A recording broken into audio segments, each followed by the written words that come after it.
할렐루야. 오늘 성경 본문은 마태복음서입니다.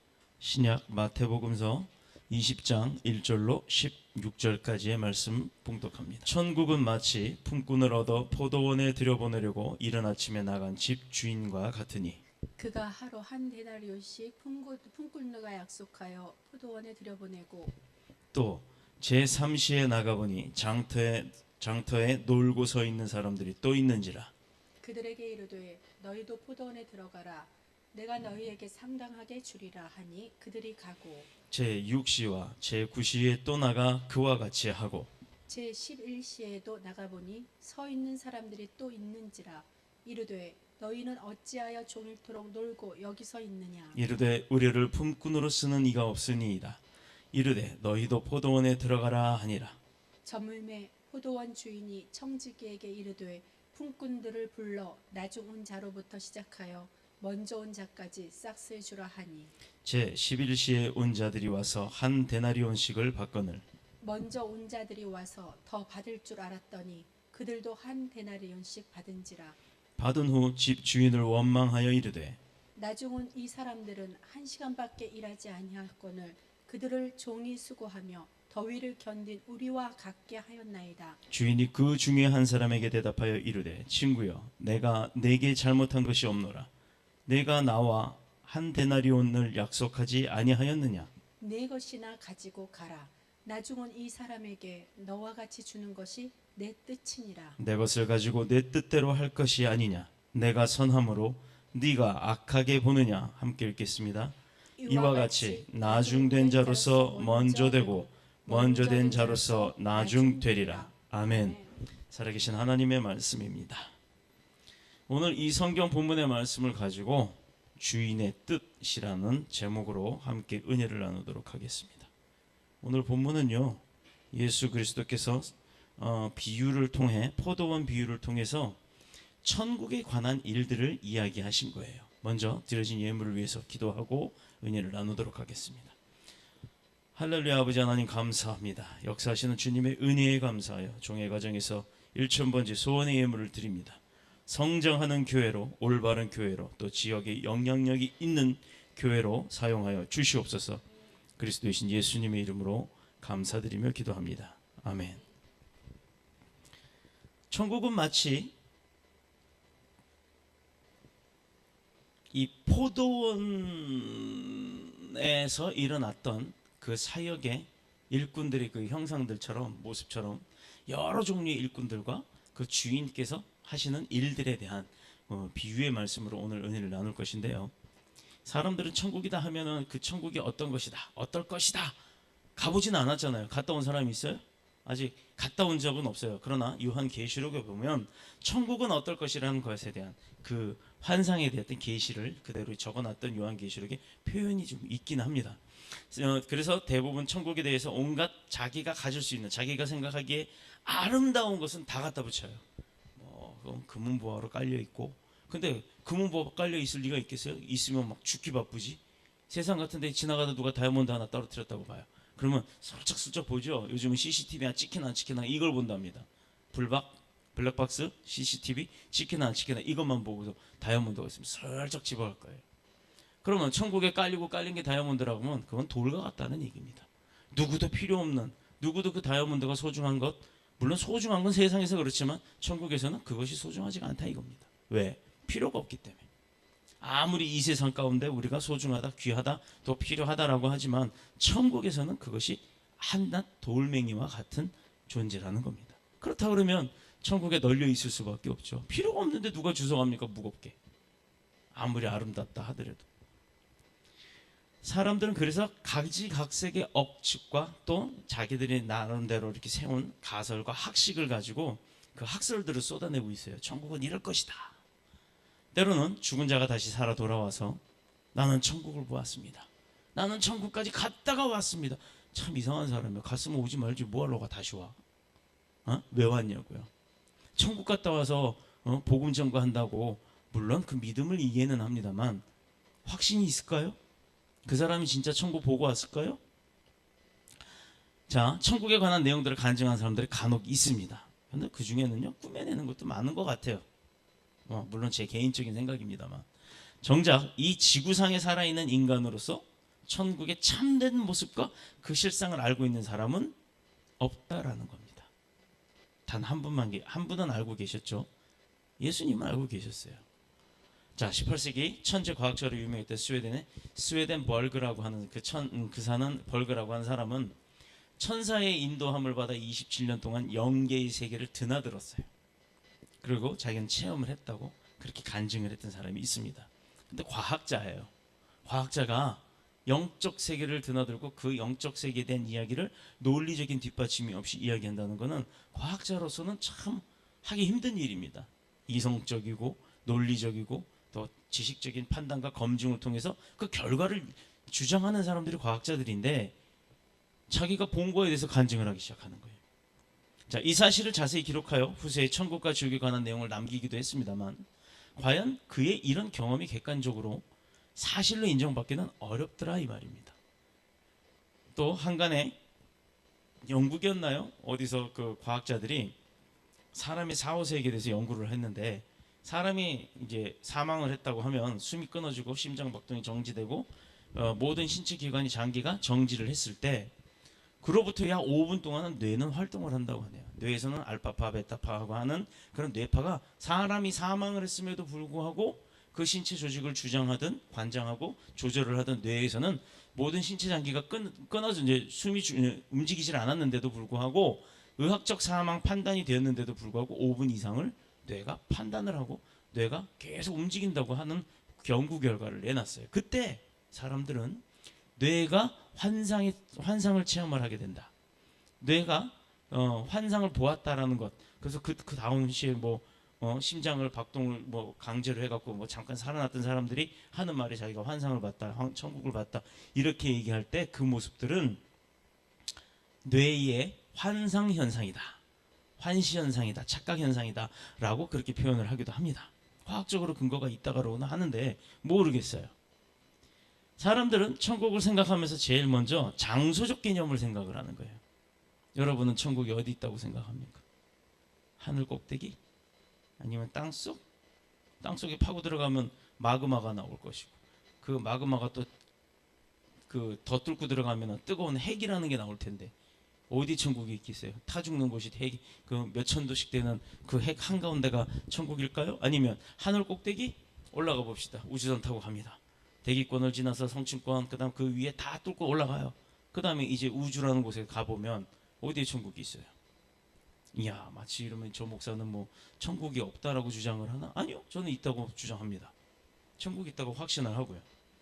그런데 사람들이 인간적인 모습으로 우리가 보통 하늘에 있어 이렇게 얘기를 하는데 그 하늘이라는 것은 높다라는 의미예요. 왜 높은 것은 빠른 것은 기차는 높아, 높은 것은 비행기, 높은 건 백두산 이런 노래 있잖아요. 그렇듯이 장소적 개념의 천국을 이야기하는 게 분명 아니라는 겁니다. 어떤 나라인가? 그럼 지구상에는 분명히 천국이란 나라는 없어요. 왜냐하면 각자 자기 나라 이름들이 다 있으니까. 그렇다면 분명히 지구상에 있는 장소적 의미는 분명히 아니라는 얘기예요. 자, 그러면은 이 오늘 본문에서 보면은요, 천국은 분명하게 장소적 어떤 공간적 개념이 아니다. 그런 장소적 개념이 아니라는 본질적인 천국에 대한 이야기. 그래서 그럼 천국이 어떤 나라인가에 대해서 오늘 분명히 알려주고 계십니다. 그 내용은요, 천국은 마치 품꾼을 얻어 포도원에 들어보려고 이른 아침에 나간 집주인과 같으니라고 돼 있어요. 자, 내가 오늘 농장주예요. 자, 우리 더뉴스 복음 농장에 이렇게 사과나무가 있고 포도나무가 있어요. 그럼 오늘 내가 이걸 다 이제 솎아내고 열매를 씌우고 봉지도 씌우고 할 일이 많아. 그런데 혼자 하니까 너무 힘들어요. 그러면 인부를 부려와야죠. 자, 나갑니다. 문을 열고 새벽에 5시에 새벽 예배 딱 끝나자마자 나가요. 새벽 시장 딱 가서 누구누구인지 쓰려고. 새벽 6시에 당신 갑시다 해갖고 차 태워 와요. 일을 시켜요. 그럼 저녁 6시까지 일을 하는 거예요. 점심 주고 간식 주고. 그리고 하루 일당 한 데나리온을 주기로 했어요. 자, 아침 6시에 데리고 와서 시작을 시켜요. 그리고 나는 이제 지켜보고 감독을 해요. 일 열심히 하나 안 하나. 그러다 한 10시쯤 11시쯤 돼가지고 간식 사러 나갔더니 그 인력 시장에 사람들이 아직도 있네? 또 데리고 와요. 당신 또 갑시다. 또 두 사람을 태워와. 또 투입해. 그리고 이 사람도 저녁 6시에 내가 결산을 해드리겠소. 그렇게 일을 시켜요. 그러고 나서 점심쯤 되니까 또 오후 간식을 사러 가야 돼. 2, 3시쯤 돼서 또 나갔어요. 그랬더니 또 거기 서 있는 사람들이 있는 거야. 그 사람들한테 가서 하면 뭐라고 합니까? 당신 왜 여기 있어? 아, 그럼 나를 데려갈 사람이 아무도 없어. 난 오늘 일단 꽁치고 혹시나 싶어서 좀 기다리고 있는 거예요. 아, 그래요? 그럼 당신도 합시다. 또 데려와요. 그래서 또 일을 시키고 6시에 내가 결산할 테니까 그때까지 열심히 일하쇼. 자, 그러고 나서 6시에 땅 됐습니다. 아침 6시에 데려온 사람도 한 데나리온, 11시에 데려온 사람도 한 데나리온, 마지막 3시에 데려온 사람도 한 데나리온을 딱 줬어요. 그랬더니 아침 6시에 온 사람들이 입이 이만큼 나오는 거야. 뭐야, 난 아침 6시부터 지금 6시까지 12시간을 일을 시키고 어떤 사람은 10시간, 어떤 사람은 9시간밖에 일 안 시켰는데 어떤 사람은 3시간밖에 일 안 시켰는데 어째 똑같이 한 데나리온이야? 억울하다. 저 사람이 3시간밖에 일 안 하고 한 데나리온 받았으면 나는 12시간 일했으니까 몇 배를 받아야 되냐고 이러고 불평불만을 하기 시작해서 나중에 주인한테 옵니다. 어떻게 해서 그렇게 계산법이 그렇습니까? 저 사람이 한 3시간 일하고 한 데나리온이면 당연히 나는 몇 배로 일을 했는데 난 몇 배로 더 주셔야 되지 않아요? 그랬더니 제가 뭐라 그랬냐? 당신 처음에 나하고 계약한 게 얼마요? 한 데나리온이죠. 그럼 내가 내 돈 한 데나리온으로 내가 당신 하나 준 거 하고 저 사람 하나 준 거 하고 뭔 차이가 있어? 계약한 건 한 데나리온 맞죠? 그럼 내가 계약 위반했습니까? 아니요. 근데 뭐가 불만이요? 아, 저 사람 3시간밖에 일하지 않았고 나는 12시간을 일했는데 왜 난 더 주지 않냐 이 말입니다. 그건 내 마음이요. 내 마음이요. 내 마음. 돈 주는 사람 마음이요. 아, 내가 한 데나리온 주기로 해놓고 줬으니 그건 틀린 거 아니지 않습니까? 그러나 저 사람이 3시간 일했던 9시간을 일했던 그거 내가 주고 싶으면 내 돈 갖고 내가 썼는데 뭐라고 말이 많어. 이런 내용의 이야기예요 오늘.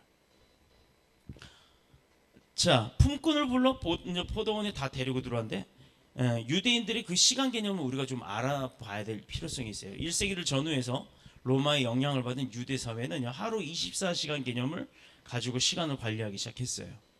근데 이게 이제 전 세계적으로 퍼지다 보니까 하루는 24시간이라고 지금 그렇게 합니다. 하루의 단위를 일몰부터 시작해서 다음날 일출까지 계산을 한 거예요. 그들은 해가 떠오르는 아침 6시경을 0시로 일몰에서부터 다음날 일몰까지 그거를 하루라고 봅니다. 그러면 해가 떠오르는 아침 6시경을 0시로 계산을 해요. 아침 6시가 0시부터 시작을 해요. 본문의 1절의 이른 아침은 새벽으로 봐야 되겠죠. 또 제3시는 오전 9시, 6시를 정오로 보고 9시를 오늘날의 오후 3시로 보는 거예요. 자, 주인은 부지런히 포도원 바깥을 다니며 일꾼들을 불러옵니다. 그러나 우리가 상식적으로 생각할 때 아침 일찍 한 사람은 더 줘야 되는 게 맞죠. 많은 시간을 노동에 투자했었기 때문에 그만큼 그 노동력에 대한 값진 보상을 해줘야 되는 겁니다.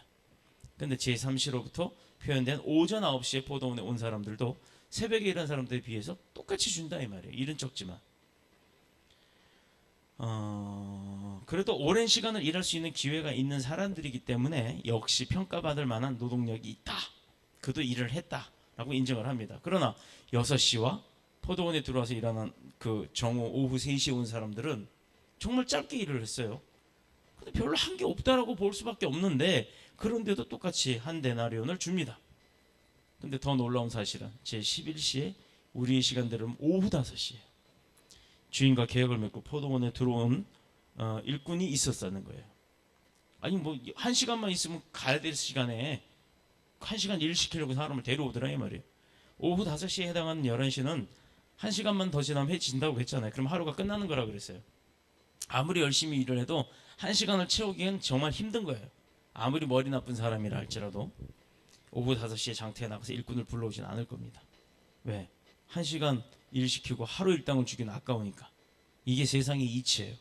누구도 조금 일을 시키고 많이 주려고 하지 않습니다. 대한민국이 뭐 요새 뭐 대통령 나오는 사람들이 맨날 정책 토론 같은 거 할 때 보면 앉아서 하는 얘기가 기본 그 시급 이걸 올리고 기초생계 수당을 몇십만 원씩 올리고 한다고 하는데 그 돈 올리려면 어디서 돈을 끌어와야 돼요? 결국은 우리한테서 세금을 내가 걷어가야 되는 거예요. 그 어느 누구도 국회의원도 월급 안 주고 한번 일 시켜보겠다. 그 월급 가지고 한번 그렇게 해보겠다 하는 사람은 아무도 없더라 이 말입니다. 세상의 이치는 그래요. 공짜 없는 것처럼 자기 손해보는 일은 안 한다는 거예요. 근데도 그렇게 기를 쓰고 대통령이 되려고 하는 사람들의 이유가 뭘까요? 근데 그와는 반대로 오늘 포도원 주인의 비유를 했던 예수님의 마음을 우리는 여기서 알아봐야 될 의무가 있습니다. 여러분이라면 어떻게 하시겠어요? 차라리 내일 새벽에 다시 나가서 일꾼을 불러오는 게 속 편하죠. 밤 푹 쉬고 제일 늦은 시간 오후 5시에 포도원에 데려와서 1시간만 일 시키고 하루 온종일 일한 사람들하고 똑같이 품삯을 준다. 이거는 이해가 안 가는 일이에요. 8절에 보면 저물매라고 표현이 되어 있습니다. 해가 서산에 떨어져서 하루의 일과가 완전히 끝났다는 의미예요. 그럼 이제 그날의 일과를 정리할 시간이에요. 오늘의 잔업이니 뭐니 하면서 다른 수당을 받고 밤에 또 불을 켜고 또 계속해서 노동을 해야 되는 노동자들이 있는 반면에 그런 오늘의 시대와는 달리 그때는 불이 딱 해가 지면 일을 할래야 할 수가 없는 겁니다. 오늘 본문에서 중요한 내용은 오후 5시에 포도원에 들어와서 1시간만 일했던 사람이 받은 품삯이 분명히 한 데나리온이라는 거예요. 12시간을 일한 사람하고 똑같았어요. 본문 2절에 기록된 대로 당시로서는 노동자의 하루 품삯에 해당하는 게 한 데나리온이 우리로 따지면 한 10만 원 정도 된다고 보겠죠. 요즘 하루 일당 10만 원 하나요? 해가 떠오른 이른 새벽부터 시작해서 해가 지는 12시 즉 저녁 6시까지 열심히 일한 노동자가 받는 대가가 한 데나리온입니다. 그런데 제일 늦게 포도원에 온 사람은 1시간을 일하고 받았다. 똑같이 받았다. 이거는요 12시간만 일했다. 하루를 12시간으로 본다 하더라도 정말 파격적인 대우를 한 거예요. 그 사람이 그만큼 능력이 있었을까요? 그만큼 일을 많이 하는 천하장사 아니면 헤라클레스처럼 남들은 하나씩 1시간에 하나씩 나를 때 그 사람 1시간에 10개씩 날랐을까요? 분명 그건 아니란 얘기입니다. 그러면 여러분들이 생각하시기 이 포도원 주인은 경영을 잘한다 못한다? 경영을 잘하는 거예요? 인부 쓰면서 그렇게 이 품삯을 주면? 잘하는 사람입니까? 이런 사장이면 망하는 거예요. 망해요. 경영의 능력이라고는 전혀 없는 어리석고 무능한 주인이라고 생각할 수밖에 없는 거예요. 왜? 돈도 손해를 보지만 그 일한 사람들도 불평불만을 갖는다는 얘기예요. 그러면 사람 직원이 불평불만이 많은 회사? 결론은 뭐냐? 망하는 회사입니다. 그런데 망하지 않는 회사는 뭔지 아세요? 불평불만이 없는 회사예요. 그만큼 직원들을 잘 해준다는 얘기예요. 그런데 직원 중에 누구 하나가 불평불만을 한다? 그럼 그 사람이 잘못된 겁니다. 우린 그걸 봐야 돼요. 누구 이야기를 들어서 전체적으로 삼성이라는 회사가 나빠, LG라는 회사가 나빠, 막 이 얘기가 아니에요. 전체적인 모습을 봤을 때 그 회사가 세계 글로벌리 경영에 우리나라에서 1위고 세계에서는 100위 안에 들고 이렇게 하는 이유가 뭐겠어요? 그만큼 거기에 속해서 이득을 보는 사람이 더 많다라는 겁니다. 우리는 그런 걸 봐야 돼요.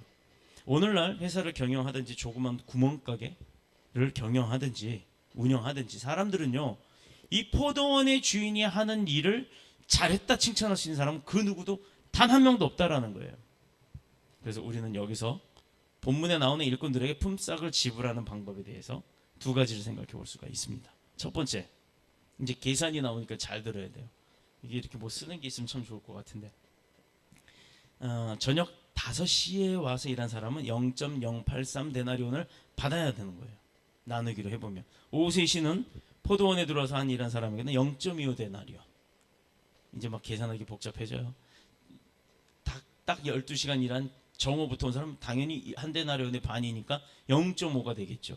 아침 9시부터 일한 사람은 0.75, 약 75%를 줘야 되니까. 그리고 새벽 6시부터 일한 사람은 오로지 하나의 데나리온을 받아야 되는 게 딱 맞는 숫자예요. 두 번째, 이건 수치적으로 시간을 분할을 해서 계산을 해준 거예요. 시간당 얼마 해갖고. 두 번째는 포도원 주인이 1시간만 일한 일꾼에게 한 데나리온을 주었으니까 그 이전에 온 사람들은 그 이상을 주는 거예요. 몇 배 임금을 지불. 이게 맞는 거죠. 이게 세상의 이치입니다. 그러나 포도원 주인은 새벽에 온 사람이든 나중에 온 사람이든 모두 한 데나리온만 주었다는 게 거기에 이제 일꾼들이 불만이 생기기 시작했어요. 생각해보면 이건 좀 뭔가 잘못된 처사잖아요. 불공평한 일이라고 생각할 수밖에 없는 겁니다. 이건 당연히 저라도 그렇게 얘기를 할 겁니다. 저 같은 경우는 성질이 또 더러워서 나가서 따집니다. 이만 해서 계산은 누구는 0.75 데나리온을 줘야 되고 0.83 데나리온을 줘야 되고 누구는 몇 데나리온을 줘야 되고 이걸 다 계산을 해서 아마 알려줄 거예요. 혹시 모르나 싶어서. 그러나 그럼에도 불구하고 주인의 태도가 어땠나? 13절 이하를 봅니다. 친구여, 내가 내게 잘못한 것이 없노라. 내가 나와 한 데나리온의 약속을 하지 않았느냐? 네 것이나 가지고 가라. 나중 온 이 사람에게는 너와 같이 주는 것이 바로 내 뜻이다. 바로 마지막에 이 부구절이에요. 나중에 온 이 사람에게 네가 말하는 그 계산법으로 주는 게 아니라, 또 이 사람 하나 줬으니 널 더 주는 게 아니라, 내가 너와 약속했던 한 데나리온을 주고 얘도 한 데나리온 준 거는, 이 사람에게 그렇게 준 거는 내 뜻이다, 내 맘이다. 이거 누가 보면 굉장히 싸우자고 하는 얘기잖아요, 그죠? 굉장히 기분 나쁜 얘기예요. 나중에 온 이 사람에게는 너와 같이 주는 것이 내 뜻이니라. 바로 이게 답인 거예요. 우리가 이걸 잘 봐야 돼요. 새벽부터 포도원에 들어와 이 땀 흘려 하루 종일 일한 사람은 불만이 당연히 있죠. 1시간만 일하고 받은 사람? 불만 없죠. 감사하죠. 기쁘죠. 와, 이거 뭐 할렐루야, 놀렐루야, 땡 잡았네, 이 소리를 했을 겁니다. 일몰 1시간을 앞두고 시장에 나가서 사람을 데리고 온 것 자체도 이해가 안 되는 행동이에요. 그런데 따라온 사람도 이해가 안 되는 행동을 한 겁니다. 자, 따라온 사람의 마음을 한번 봅시다. 여러분이 그 따라온 사람이에요. 1시간 남았는데 내가 6시까지 일하고 5시에 데리고 오면서 나 하루 일당 쳐줄 테니까 나랑 가서 일합시다. 여러분은 어떤 마음으로 올까요? 1시간만 일하면 하루 일당인데 내가 주겠다고 얘기를 합니다. 그럼 무슨 생각할까요? 여러분 한번 각자 이야기를 한번 해보세요. 여러분 같으면 이 사람 뭐지? 대체 얼마나 힘든 일을 시키려고? 이런 생각을 할 수 있는 사람이 있어요. 이런 종류의 사람은요, 내가 최선을 다해서 그 값어치를 하겠다, 정말 성실한 부류의 사람이에요. 그런데 일은 어렵겠구나. 야, 이 사람이 1시간 일하고 하루 일당을 준다는 건 나한테 엄청 힘든 일을 시키겠구나 라고 각오를 하는 사람이에요. 두 번째, 이 사람 바보 아니야? 아유, 잘됐다. 얼렁얼렁 대충 신발끈 묶고 어쩌고 저쩌고 옷 갈아입고 하다가 30분, 그러고 나서 대충 뭐 건성건성 하다가 30분, 1시간 딱 끝나면 야, 우리 하루 일당 받아야지. 이런 아주 야비한 사람이 있을 겁니다. 이 두 가지의 종류의 생각을 할 수가 있어요. 포도원의 주인이 머리가 나쁜 게 아니라 주인의 계획된 생각이었다라는 겁니다. 주인의 자비로운 마음이 있었다라는 거예요. 그 분명히 예수님께서요, 비유할 때 그 포도원 주인이 당신 갑시다 이렇게 한 게 아니에요. 당신은 왜 여기에 있어? 라고 물어봤어요. 그때 그가 뭐라고 얘기했다고요? 아무도 나를 찾지 않습니다. 아무도 나를 데려가지 않습니다. 여러분 인력시장 가보면요, 저도요 인력시장에 나가서 일을 해본 적이 있어요. 그나마 저는 젊었을 때라 50대 60대 아저씨들보다 나 20대인 나를 제일 먼저 채갑니다. 근데 그 봉고차 같은 거 딱 갖고 와서 그 사람이 딱 보는데요, 그 사람들은 뭐 몇 살이에요? 뭐 해봤어요? 이런 거 묻지도 않아요. 가방 딱 보면 이 사람은 미장 이 시멘트 바른 사람, 아니면 이 사람은 그냥 데모도, 이걸 다 알아요. 그래서 그 사람들은 딱 보고 당신 갑시다 이렇게 하지, 몇 살이요? 어디 살아요? 이거 안 해요. 그리고 불림 받는 사람들 입장에서도 어떤 줄 아세요? 부르면 네 하고 따라가요. 어디에요? 무슨 일이에요? 이거 안 따라요. 일당 얼마 줄 거예요? 이거 묻지 않습니다. 비공식적으로 일당은 거의 다 정해져 있고, 그날 중에 내가 뽑혔다라는 거에 그 사람들은 감사하더라고요. 저는 그때 몰랐죠. 나이가 어리고 젊었을 때라 힘 좀 쓰겠다 싶으니까 무조건 챙겨와 갔습니다. 그런데 나중에 보면요, 갔다 와서 그 인력 소개서고 앞에 나오게 해준 사무실에 하루에 그날 그때 당시 제가 12만 원 받았던 것 같아요. 그 건축 현장에 가서 이렇게 등짐지고 이런 거 굉장히 힘든 일이었는데, 12만 원 받으면 2만 원인가 3만 원인가를 그 사무실에 띄워줘야 돼요. 그랬던 기억이 나요. 근데 보면 아침에 나왔던 분이 그대로 그 사무실에 앉아 있고 하루 종일 거기서 그냥 라면 끓여 먹고 있고, 이런 분이 있더라 이 말입니다. 연세 드신 분들 중에. 오늘 일 못 나가셨어요? 나 오늘 허탕이야. 바로 이 내용입니다. 늦게 포도원에 들어와서 일하는 사람들을 불쌍히 여겨 먼저 온 자들과 같이 품삯 주는 것이 바로 이 포도원 주인의 마음이었다는 거예요. 늦게까지 일을 찾지 못한 인꾼의 하루 종일의 그 기다림을 이 포도원 주인은요, 일은 안 했어도 얼마나 조바심을 내고, 오늘 내가 일해야 되는데, 내가 그래야 돼, 우리 내 식구들 먹이는데, 우리 애 내일 뭐 사야 된다는데 그거 줘야 되려면 돈이 필요한데, 큰일 났네, 내가 오늘 일을 못하면 안 되는데, 이 고통받았던 그의 마음을 이 주인은 이미 알았던 거예요. 읽었다라는 얘기예요. 늦게까지 일을 찾지 못한 그 일꾼의 하루 종일 그 기다림의 초조함, 그 마음까지도 포도원 주인은 보상을 해준 거예요. 1시간밖에 일을 안 시켰지만. 바로 이것이 하나님께서 우리에게 주시는 은혜요. 처음 된 자가 나중에 되고 나중 된 자가 처음 될 수 있다는 그런 구별 없는 사랑하는 예수님의 마음인 줄로 믿습니다. 바로 이 비유의 본문엔 별거 아닌 것 같은 어리석은 포도원 주인 같은 그런 내용이지만요, 이 안에 주님의 마음이 담겨 있었다라는 거예요. 그러면 여러분 생각해 봅시다. 주인의 잘못이 있어요, 없어요? 없지요. 누구나 한 데나리온 약속한 거 줬다 이 말입니다. 결코 하루 일당으로는 부족한 돈은 아니에요. 그러니 하루 일당 내가 12시간 일하고 받은 사람도 부족하게 준 건 아니에요. 1시간 일하고 준 사람에게도 부족한 것은 아닙니다. 그러나 남들이 봤을 땐 그에게는 풍족하게 줬다라고 느껴지겠죠, 상대적으로. 근데 주님은 그렇지 않았어요. 그가 아침 똑같이 그 시간에 나와서 그 자리에 서서 일거리를 기다렸던 그의 하루의 기다림의 노동력을 그날 품삯으로 다 쳐주신 거예요. 이게 가진 자의 마음이어야 합니다. 이게 누리는 자의 베푸는 마음이 되어야 될 줄로 믿습니다. 누구는 이쁘다고 2개 주고, 누구는 밉다고 덜 주고. 우리 가끔 교회에서 교회에서도 그런 게 있어요, 그죠? 우리는 이제 없지만 아직은 이제 나중에 우리 주방 사역국이 생기고 주방이 생겨서 교인들 같이 뭐 국수 같은 거 삶아서 나눠줄 때 보면 어떤 사람이 오면요, 슬쩍 국수를 2그릇을 엎어갖고 더 많이 먹으라고 주기도 합니다. 왜? 마음에 드니까. 왜? 자기 거 아니잖아요. 어차피 하나님 거잖아요. 주는 사람이 마음이 그렇다 이 말이에요. 근데 어떤 사람은요, 좀 나랑 맨날 싸워서 별로 사이도 안 좋아. 그리고 화해도 안 됐어. 근데 그 중에 이렇게 여러 개 담아놓은 것 중에 제일 적은 것 갖다 쓱 밀어버리고 쳐다도 안 봐요. 교회 안에도 그런 일이 비일비재합니다. 교회 안에도 그런데 세상에 나가면 더 하죠. 그래서 세상 가운데는 줄을 잘 타야 된다, 백이 있어야 된다, 연공서열을 따진다, 이런 거를 하는 겁니다. 뭔가 하나가 나와 그 사람과 매칭이 되고 고향이 같다든가 학교가 같다든가 취미가 같다든가 아니면 옛날에 어느 학원 다녔는데 그 학원 출신이라든가 아니면 내가 어느 교회를 다녔었는데 나도 거기 1-2달 다녔었는데 이런 거라도 하나라 뭔가 매칭이 되는 걸 찾아서 그 연공서열에 끼워 넣기를 합니다. 그래서 너는 내 편 이렇게 붙들려고 하는 게 이 세상의 사람들의 교제예요. 그러나 우리 믿음의 사람들의 교제는요, 이 포도원 주인의 마음처럼 일을 많이 한 사람의 수고도 인정하고 일을 못했지만 마음은 조려했던 그 사람의 일도 마음도 수고도 인정을 하는 그런 믿음의 포도원의 주인과 같은 지혜가 있어야 될 줄로 믿습니다. 그렇다면 포도원 주인은 누구며 품삯을 받은 일꾼은 누구를 가리키는 겁니까? 오늘 본문을 주의 깊게 보면요, 중요한 사실 몇 가지가 나와요. 첫 번째, 장터에서 일 없이 놀고 있는 사람들에게 일거리를 주었고 그들에게 주인의 뜻을 따라 각각의 한 데나리온을 품삯으로 지불되었다는 건 뭘 의미할까요? 포도원 주인의 그 자비로운 마음, 또 그 사람들의 마음까지도 헤아렸던 포도원 주인의 지혜로운 또 은혜로운 마음을 나타내는 겁니다. 왜냐하면 3절 7절에서 놀고 있다라는 건요, 일거리가 없다라는 거예요. 일거리가. 지금 우리나라도 그런 사람 많죠.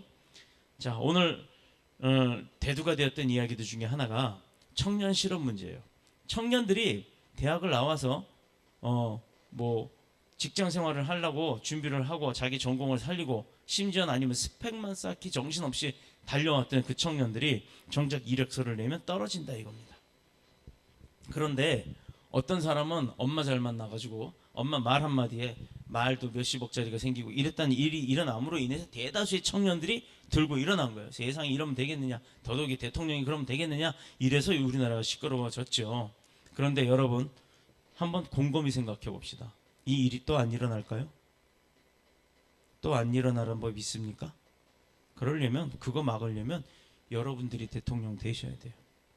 여러분들이 대통령 돼서 그렇게 하지 말아야 되는 거예요. 근데 자신 있게 한번 얘기해 봅시다. 또 그런 일이 안 일어날까요? 자신 있게 대답할 수 있어요?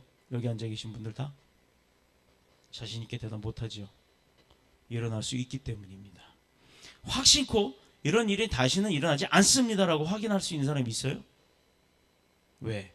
세상에 정치하는 사람, 또 외교하는 사람, 또 모든 그 종류의 부류의 사람들이 우리에게 믿음을 주지 않았기 때문입니다. 그렇다 그러면 여러분 누구를 뽑겠어요? 이제 며칠 있으면 대통령 뽑는다며요.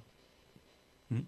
15명인가 나왔대는데 그중에 한 명 사퇴했고 14명이나 되는데 누굴 뽑겠습니까? 마음속으로는 다 생각하죠. 누구면 될 거야. 누군 찍어야지. 근데 저는요 솔직히 모르겠어요.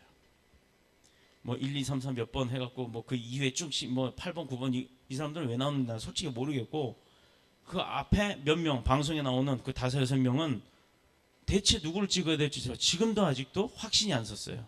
다만 저는요 투표를 안 할까도 생각했습니다. 그런데 국민의 주권은 쓸 거예요. 분명히 투표하러 가십시오. 분명히 기도하고 가세요. 하나님 누굴 찍을까요? 그 사람들의 언변술, 그 사람들의 언론 플레이 현혹되지 맙시다. 그 사람들의 믿음 생활을 봅시다. 우리는 믿는 사람들이잖아요. 그러니 그 사람들이 믿음의 생활을 얼마나 열심히 했으면 그게 결과가 나오죠. 하나님의 뜻에 따를 테니까. 하나님의 지혜를 얻었던 자라면 그만큼 일을 잘하겠죠. 다른 사람들에 비해서. 저는 그거 볼 겁니다. 이 사람이 어떤 교회에서 어떤 믿음 생활을 했는지. 물론 정치인들이 좀 믿음 생활을 잘할 수 있을까요? 뭐 안 하겠지만 그나마 그 중에서도 어떤 사람이 좋을까는 그걸로 판가름을 해보겠다라는 겁니다. 당시 경제 상황으로 봤을 때 굶주린 상태에 있거나 그와 비슷한 상황이 있다는 것을 의미하는 게 바로 하루 종일 놀고 있었다라는 거에 나오는 거예요. 요즘 시대에 그게 많아요. 우리도. 그러므로 포도원 주인이 그들을 데려다가 단 1시간만이라도 일을 시키지 않으면 그들은 굶어 죽을 수밖에 없는 거예요. 사실은 그날 하루는 완전히 굶는 거예요. 그래서 경제나 경영의 논리에서 벗어나는 행동을 한 겁니다. 그런 행동을 통해서라도 그들을 살리겠다라는 그 포도원 주인의 마음이 있었기 때문에 바로 이 포도원의 주인의 뜻이 바로 그거였어요. 그들을 불쌍히 여기는, 긍휼히 여기는 그 마음이 있었다라는 겁니다. 왜? 저들은 오늘 일을 안 하면 굶지만 나는 오늘 10만 원의 일당을 그 사람한테 줘도 굶지는 않거든요. 그러나 이런 포도원의 주인의 마음을 헤아리지 못하는 사람들은 주인을 원망했다는 사실을 우리가 명심합시다. 악한 주인이라고 오해를 한 거예요. 야, 이건 뭐 이렇게 불공평해? 왜 나는 왕창 부려먹고 똑같이 5밖에 안 줘? 근데 그 사람은 분명히 한 데나리온 약속했잖아요. 그거 받은 거예요. 그러니 적게 받은 거예요? 아니잖아요. 그런데 본인은 자기가 한 일에 비해서 적게 받았다라고 착각을 합니다. 이게 중요한 거예요. 분명히 그 사람은 그날 아침 6시부터 저녁 6시까지 하루 일당을 한 데나리온을 받기로 해놓고 그전에는 몰랐어요. 1시간 일한 사람을 보기 전에는 모르는 거예요. 생각도 안 했을 겁니다. 그런데 어떤 현상을 딱 보고 나서부터 자기를 비교를 해요. 그래놓고 나는 억울하다라고 합니다. 과연 이 사람이 억울한 거였을까요? 자기 받을 거 다 받은 거예요. 자기 할 일 다 한 겁니다. 그러나 그는요 아침에 똑같이 일자리를 찾고 있을 때 이 사람은 안 뽑히고 뽑혔을 때 제가 청년 때 그 일을 당했을 때 일자리 뽑혀갈 때 저는요 다행이다라는 생각도 하지 않았어요. 그냥 당연한 줄 알고 간 거예요.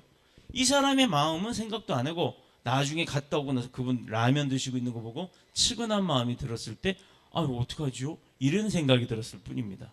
그런데 주님은 그걸 다 보셨죠. 근데 이 불평불만을 한 인부는요 자기가 끌려갈 때 자기가 선택되어 갔을 때 아이고 너 봐라 이러고 놀리지도 않았겠지만 그 사람의 마음 아픈 거는 생각지도 않고 야 나는 오늘 됐으니까 됐다 이러고 갔다라는 겁니다.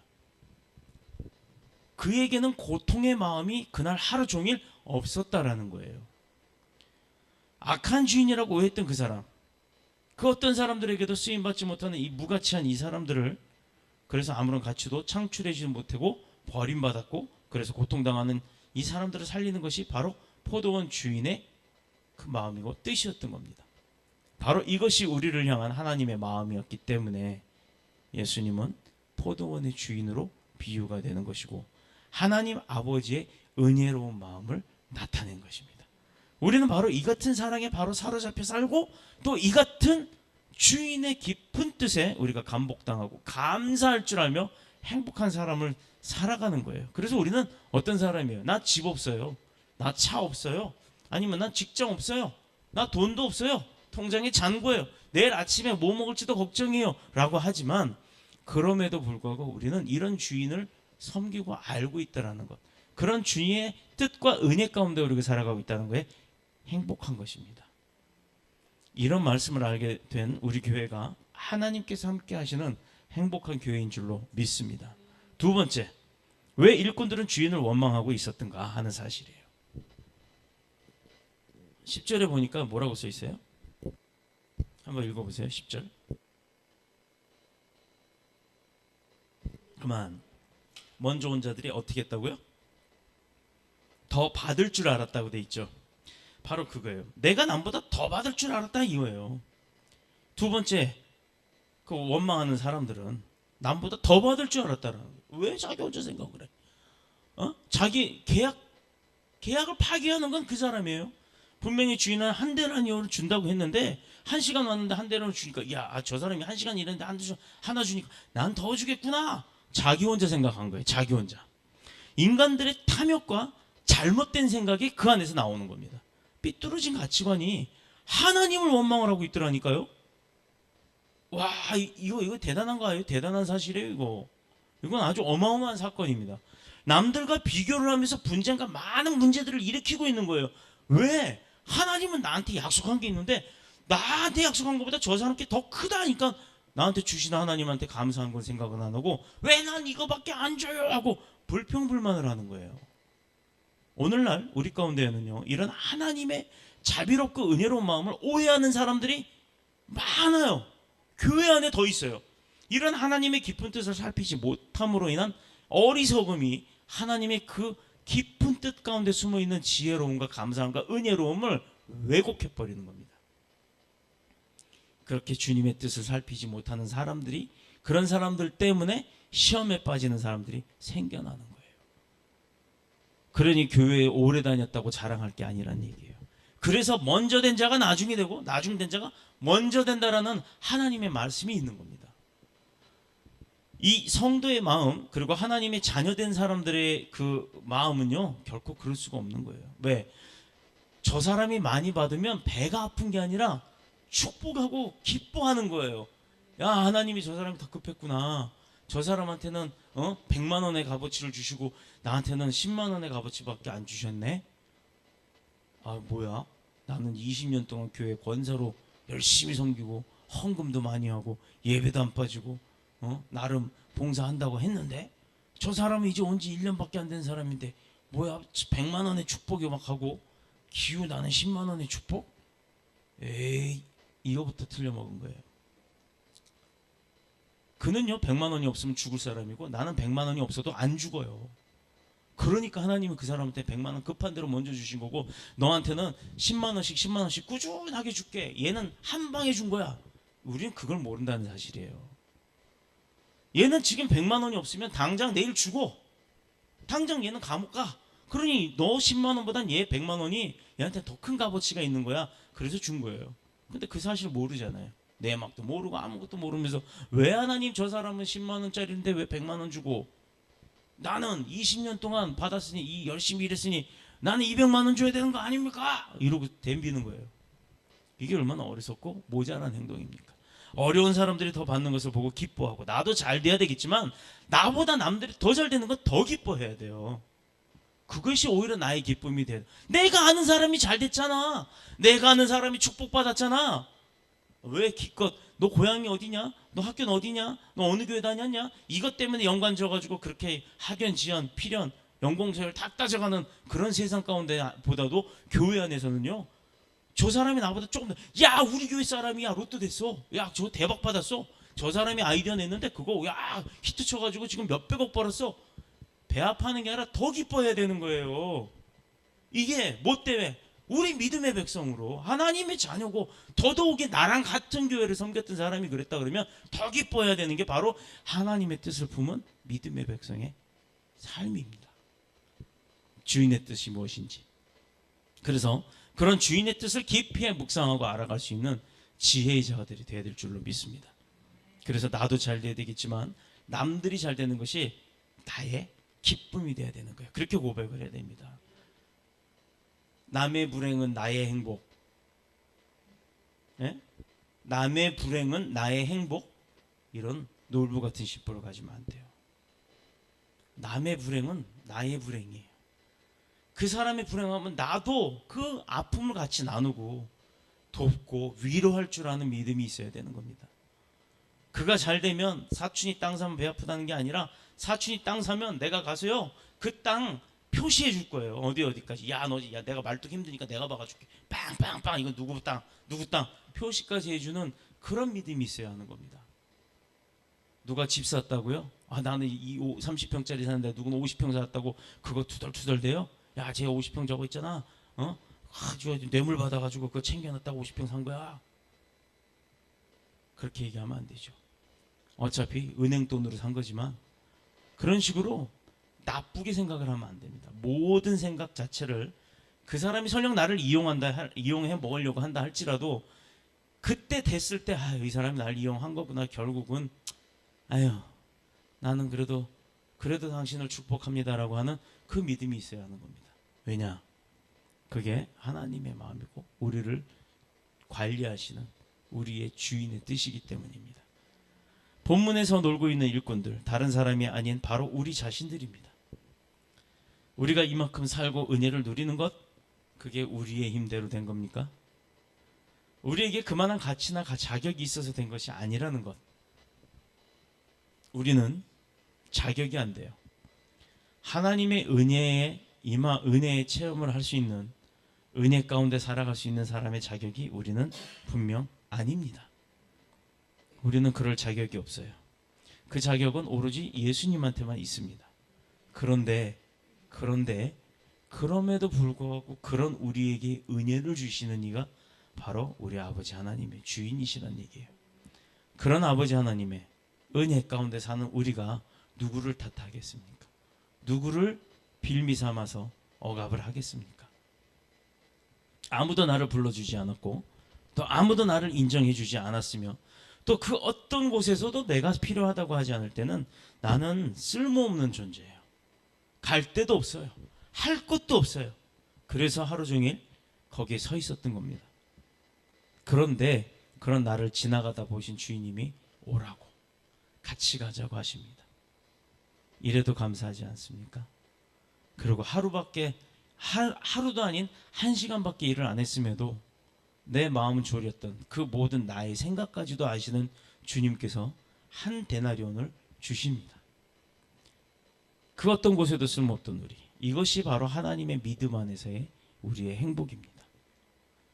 그야말로 진흙 한 덩이로 하나는 귀히 쓸 그릇을, 하나는 천이 쓸 그릇을 만드는 그 권한, 로마서 9장 21절의 말씀처럼 그 권한을 가진 하나님께서 아무데도 쓸 수 없던 산속에 그 시뻘건 그 황토 흙 한 덩어리, 누구도요 그거 비 오면 그냥 쓸려 내려가고요, 기껏해야 나무 뿌리 밑에 붙어 있어가지고 나무의 영양분 뺏기고 그걸로 끝나는 거예요.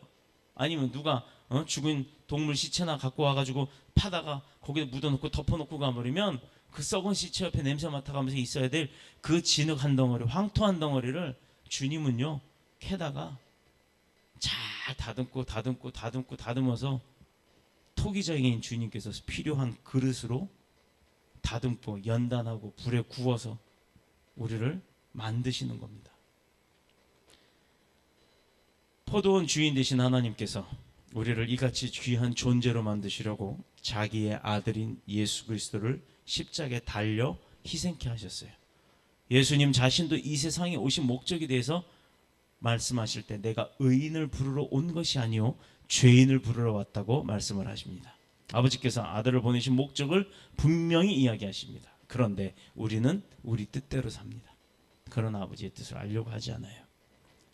세 번째, 이와 같이 나중된 자로서 먼저 되고 먼저 된 자로서 나중되리라는 이 말씀대로 우리는 하나님의 뜻에 따서 그 큰 은혜를 입은 존재라는 사실을 잊으면 안 되는 것입니다. 16절의 말씀은 먼저 되고 나중되는 것이 시간의 순서를 말하는 것이 아니라는 사실이에요. 뭐 형이 동생이 되고 동생이 형 된다? 이런 얘기가 아닙니다. 아버지가 아들 되고 아들이 아버지가 된다는 얘기가 아니에요. 이것은 포도원 주인 되신 하나님께서 그 쓰임 받거나 사랑받을 만한 그런 자격도 없는 사람들이 주인의 뜻에 따라 은혜를 입는다는 사실을 이야기하는 겁니다. 주인이 원하면 은혜를 주시는 거예요. 원치 않으면 은혜를 안 주시는 거예요. 월급을 주는 것도 사장의 마음이에요. 누구는 100만 원 주고 누구는 200만 원 주고 그 사람이 어떤 결과 있으면 더 열심히 일한 사람에 대해서는 그만큼 보상을 해주려고 하겠죠. 이것은 포도원 주인 되신 하나님께서 그런 쓰임을 받거나 사랑받을 만한 자격이 없는 우리에게 아버지의 뜻대로 임하셨다라는 거예요. 당시 사람들에게 인정받지 못했던 세리와 창녀들, 그런 죄인들이 의인으로 자처했던 바리새인들보다도 오히려 더 많은 은혜와 긍휼을 받았다는 거예요. 맨날 그 바리새인들은 지식적으로도 학식적으로도 얼마나 신학적으로도 얼마나 높은 뜻을 갖고 살았고 많이 배웠습니까? 그러나 하나님은 그들에게 임했던 은혜보다 정말 배우지 못했고 죄인이었던 그런 창녀들, 세리, 천시 받았던 그 세금 공무원 같은 그런 사람들에게도 주님은 더 큰 은혜를 주셨다라는 거예요. 왜냐? 요 주먹만한 은혜의 덩어리가 요 집에 가는 만족 충만하고 풍성한 집에 갔을 때는 예를 들어 우리 집이 집값이 1,000억쯤 하고 내가 타는 자가용 하나가 100억쯤 하는 자가용인데 누가 거북이 요만한 금덩어리 거북이 하나를 선물로 탁 줬어요. 뇌물이라고 칩시다. 그러면 제 입장에서 탁 보고 내 눈 딱 내리깔고 그럴 거예요. 야, 주먹만한 그거 몇 냥이나 되겠냐? 한 10냥이나 되냐? 에이, 지우 그거 가져온 게 그거냐? 누구는 저 피아노를 금덩어리로 만들어 갖고 왔는데, 야, 우리 집에는 저 뭐야 코끼리, 진짜 코끼리만한 것도 금으로 만들어 놨어. 그거 뭐 무슨 뭐 간에 기별도 안 가는 거 갖고 들고 와가지고 이런 마음을 가질 거예요. 어마어마한 재력을 가진 사람한테 금덩이 하나는 아무 의미가 없습니다. 그러나 집에 때거리가 끊어져서 쌀 한 톨도 없이 쌀 떨어져서 그날 이 편지 봉투 알아요? 그거? 옛날 쌀전 요즘은 뭐 20kg, 30kg 키로로 팔지만 예전에는요 쌀 가게 가면 쌀을 광주리에 이렇게 쌓아놨어요. 그래서 한 대, 두 대씩 대박으로 사다 먹은 가정들이 많습니다. 저도 편지 봉투에다가 쌀을 담아서 사온 적이 많아요. 저희도 가난하게 살았기 때문에. 가면 한 대박을 하얀색 편지 봉투에 담아줍니다. 그러면 딱 그 한 대박이 편지 봉투 하나에 통통하게 들고 가요. 딱 차요. 그거 찢어질세라 그냥 안고 이러고 갑니다. 초등학교 1, 2학년짜리 국민학교죠. 그때는 요만한 조막손에 위아래로 들고서 쏟아질까봐 조심조심 이러고 갑니다. 그런데 안타깝게도 그때는 그런 사람들이 굉장히 많았다는 거예요. 그나마 쌀을 먹고 살면 감사했죠. 보릿고개? 글쎄요, 여기 도심지는 보릿고개가 있었는지 모르지만 제가 살던 그 경상도 문경에는 보릿고개가 있었습니다. 그래서 소나무 가지 잘라다가 이렇게 긁어 먹고 다니고, 겨우 내내 꽃감 말릴 때 껍질 벗겨놨던 거 말리면 하얀 무슨 가루 같은 게 생긴 거 비비 꼬이는 그 이렇게 마른 게 있어요. 그거 줄줄 빨아먹고 다니고 그랬어요. 또 막걸리 공장 그 찌개미라고 해서 막걸리 하고 나면 이따만한 무슨 비지 덩어리 같은 거 술 냄새 나는 거 그거 배가 고파서 퍼먹고 헬렐레 해갖고 쓰러지고 그러고 다녔어요. 그런 사람에게 금덩어리 하나가 왔다고 생각합시다. 이거는 어마어마한 축복입니다. 하나님은 분명히 두 가정에 금덩어리 하나를 줬어요. 그러나 누구는 그 금덩어리를 위아래로 훑어봤고 누구는 그 금덩어리 하나 세상을 다 얻은 것처럼 기뻐하는 사람이 있었다라는 겁니다. 그러므로 오늘 우리는 하나님이 포도원에 들어와 그분을 위해 하나님의 포도원에 들어와 그분을 위해서 한 시간만이라도 일할 수 있었던 것에 감사하는 마음을 가져야 되는 거예요. 12시간 일한 사람, 24시간 일한 사람은 얼마나 큰 감사함이 있었겠습니까?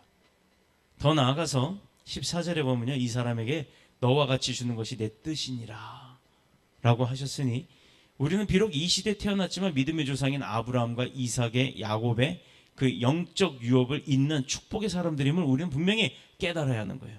이거는 그 연대에 이어져가는 축복이 우리 믿음에 지금 현실의 우리 가운데도 똑같이 동일하게 변함없이 언제까지나 항상 영원히 임하는 줄로 믿습니다.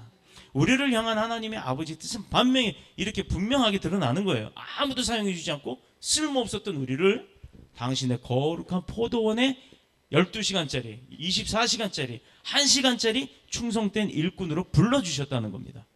그러므로 우리는 이 포도원의 주인 되신 하나님 아버지의 뜻에 감사할 줄 아는 자가 되어야 될 줄로 믿습니다. 바로 이것이야말로 우리를 향한 아버지의 뜻인 줄로 믿습니다.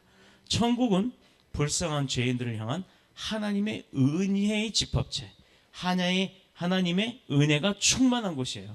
그곳이 바로 천국입니다. 동시에 이 받은 은혜에 감복하고 또 감사함이 넘쳐나는 충만한 곳이기도 합니다.